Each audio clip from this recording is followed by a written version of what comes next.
Good day all. Today's recipe is a simple, tasty, healthy rasam.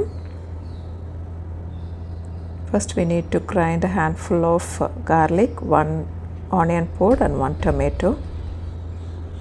Then 1 teaspoon of coriander seed, 1 teaspoon cumin seed, 1 teaspoon pepper seed and 1 red chili. Soak a small size tamarind.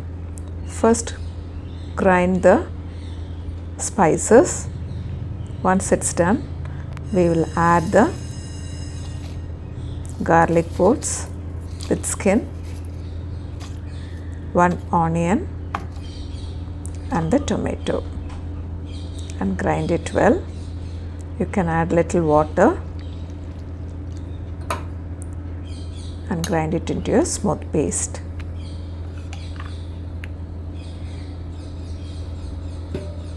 Now add water to the required consistency. It should be watery thin. Add the tamarind pulp extract, 1 teaspoon rock salt, half teaspoon turmeric powder,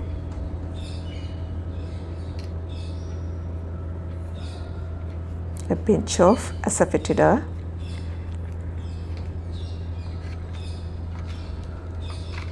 and mix it well.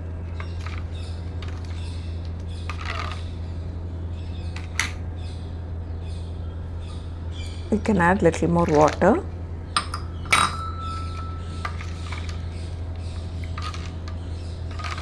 And keep this mixture ready. Now we'll place a kadai over flame. Add a teaspoon of cooking oil. Once the oil is hot, we'll add the tempering.